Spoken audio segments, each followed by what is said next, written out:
Hi friends, আসসালামু আলাইকুম। চলে এলাম তোমাদের মাঝে নতুন একটা রেসিপি নিয়ে। থাম্বনেল দেখে নিশ্চয়ই বুঝতে পারছো আজ আমি তোমাদের সাথে কী শেয়ার করতে যাচ্ছি। আজকের পর্বে খুব সহজভাবে ডিম আর সবজি দিয়ে ভিন্ন স্বাদের অসাধারণ রেসিপি বানিয়ে দেখাবো। আজকের রেসিপিটা বাড়িতে যদি একবার ট্রাই করো তোমরা, তাহলে দেখবে পরিবারের সবাই মাছ মাংস ছেড়ে শুধু এটা দিয়ে ভাত খাবে। এতটাই টেস্টি আর এতটাই মজার হয় এই রেসিপিটা। এরকম নিত্য নতুন রেসিপিগুলো পেতে আমার ইউটিউব চ্যানেল নূর পাখি রান্নাঘর থেকে ঘুরে আসতে পারো। যদি আমার রেসিপিগুলো ভালো লাগে অবশ্যই সাবস্ক্রাইব করে দিবে। আর যারা যারা ফেসবুক পেজ থেকে দেখছো তারা ফেসবুক পেজটাকে ফলো করে পাশে থাকবে। তো ফ্রেন্ডস, কথা না বাড়িয়ে শুরু করা যাক। এখানে আমি 2 রকমের সবজি নিয়েছি। আলু নিয়েছি 2-3টা আর পটল নিয়েছি 6-7টা। এবার আমি পটলের খোসা ছাড়িয়ে নিচ্ছি।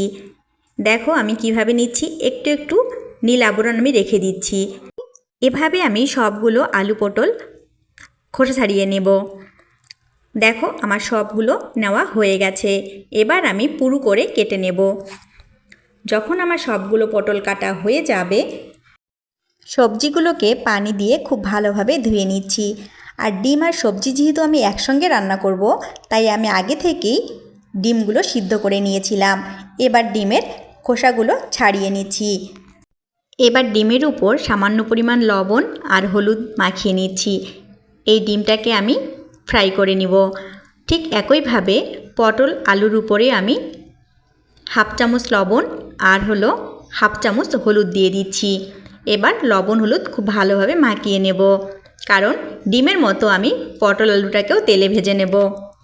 ডিম সবজি রেসিপিটা করার জন্য আমি আগে থেকেই 2টা পেঁয়াজ, 6-7টা কাঁচামরিচ, 3-4টা রসুনের কোয়া কেটে নিয়েছি। এবার চুলায় প্যান বসিয়ে দিয়ে পর্যাপ্ত পরিমাণ তেল দিয়ে আমি লবণ হলুদ মেখে রাখা ডিমগুলোকে দিয়ে দিচ্ছি। এগুলো একটু হালকা করে ভেজে নিতে হবে। ভাজা হয়ে গেলে আমি সঙ্গে সঙ্গে এটাকে উঠিয়ে নিচ্ছি এবং ওই তেলের মধ্যেই আমি লবণ হলুদ মেখে রাখা আলু পটলের মিশ্রণটাকে দিয়ে দিচ্ছি। এবার কিছুক্ষণ নেড়ে চেড়ে ব্রাউন কালার করে আমি আলু পটলের মিশ্রণটাকে ভেজে নিচ্ছি এবং সঙ্গে সঙ্গে উঠিয়ে নিচ্ছি। দেখো ফ্রেন্ডস, কতটা সুন্দর কালার চলে এসেছে। আর ভেজে নেওয়ার কারণে এটা অর্ধেক সিদ্ধ হয়ে গেছে।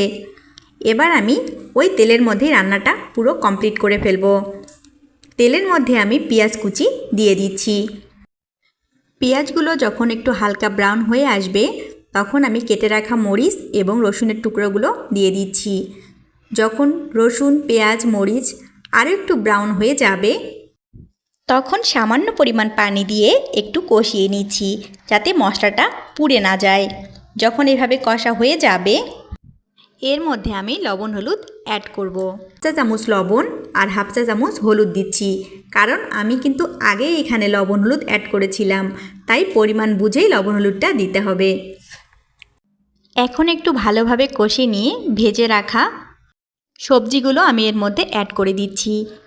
এখন সবজিগুলোকে খুব ভালোভাবে নেড়েচেড়ে নিয়ে পরিমাণ মতো পানি দিয়ে ঢাকনা দিয়ে ঢেকে আমি এটাকে রান্না করে নেব। এখন ঢাকনা খুলে যখন দেখব যে পানিগুলো গায়ে গায়ে লেগে এসেছে, সবজিটা মাখা মাখা হয়ে গেছে, এর মধ্যে আমি ভেজে রাখা ডিমগুলোকে দিয়ে দিচ্ছি। ডিমগুলো দিয়ে একটু ভালোভাবে উলটপালট করে নেড়ে নিচ্ছি। এখন 4-5টা কাঁচামরিচ উপর দিয়ে দিচ্ছি আর একটু গরম মশলার গুঁড়ো দিয়ে 5 মিনিট জাল করে নামিয়ে নিয়েছি। দেখো কতটা সুন্দর আর কতটা পারফেক্ট হয়েছে ডিম সবজি রেসিপিটা। কি সুন্দর লাগছে দেখতে, তাই না ফ্রেন্ডস? তো ফ্রেন্ডস, আজ এই পর্যন্তই। আগামীতে দেখা হবে নতুন কোনো রেসিপি নিয়ে। ততক্ষণ পর্যন্ত সবাই ভালো থাকো, সুস্থ থাকো, সুন্দর থাকো। আমার চ্যানেলের সাথেই থাকো। সবার জন্য শুভকামনা ও দোয়া রইল। আল্লাহ হাফিজ।